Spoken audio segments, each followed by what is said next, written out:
कहते हैं कि जहाँ अच्छाई है वहाँ बुराई भी है, जहाँ रोशनी है वहाँ अंधेरा भी है। वैसे अगर देव हैं तो असुर भी हैं, पर आज मैं आपके लिए एक ऐसे खौफनाक असुर की कहानी लेकर आया हूँ जिसे मुंजिया कहती है।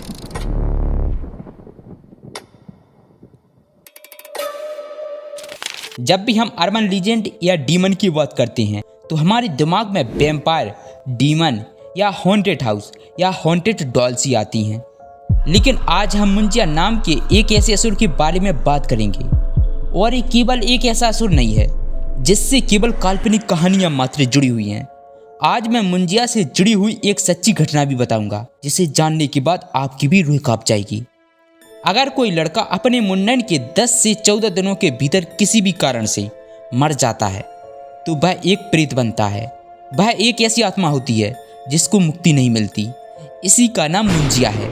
इसकी आत्मा इतनी बेचैन होती है कि वह रात के समय पीपल के एक पेड़ से दूसरे पेड़ पर भटकती रहती है। ये कभी कभी बहुत ही ज़्यादा खतरनाक हो जाता है। ये किसी को नुकसान ना पहुंचा सके, इसलिए प्राचीन काल में ही इसको पीपल के पेड़ के साथ बांध दिया गया था। इसलिए जब भी कोई लड़का मुंजिया बनता है तो वो प्रेत बनकर पीपल के पेड़ पर रहने लगता है। लेकिन ये कोई आम आत्मा नहीं होती, इसके पास बहुत खास शक्तियाँ भी होती हैं। ये बहुत ज़्यादा पावरफुल भी होता है और ख़तरनाक भी। एक कहानी संजू नाम के एक लड़के की है, जो कि अपने 2 भाइयों और माता पिता के साथ महाराष्ट्र के एक छोटे से गांव में रहता था। संजू एक खुशमिजाज लड़का था और वो अपने माता पिता के काम में हाथ भी बटाता था, और उसके दोनों भाई गांव के बाहर स्थित एक सरकारी स्कूल में पढ़ते थे।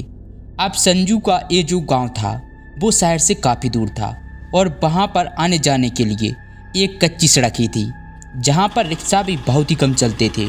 बस की बात तो छोड़ ही दो। अब एक दिन की बात है, संजू को सामान लेने के लिए शहर गया हुआ था। सामान लेते लेते उसे शाम हो गई।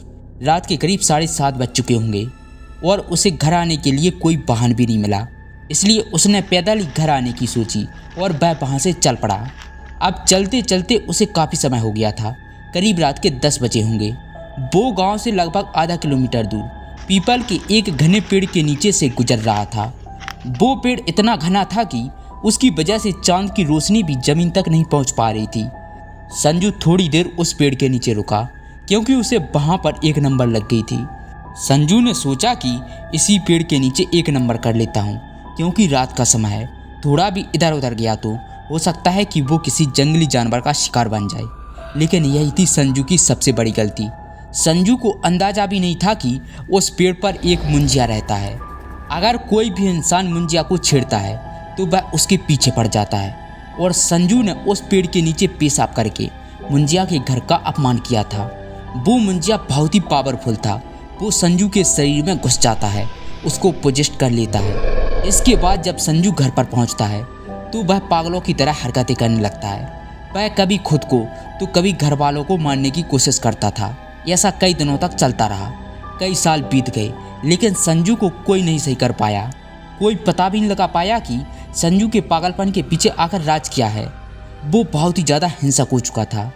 कई साल बीत गए, लेकिन मुंजिया ने संजू का शरीर नहीं छोड़ा, और एक दिन अचानक संजू के सारे घरवाले रहस्यमय तरीके से मारे गए। संजू के घरवाले उससे इतना परेशान हो चुके थे कि वो उसको एक कमरे में बंद रखा करते थे। घर में जब सभी सदस्यों की मौत हो गई और जब पड़ोसियों ने आकर संजू के कमरे को खोला तो उसके अंदर कोई नहीं था। उस दिन के बाद से संजू का भी कुछ पता नहीं चला।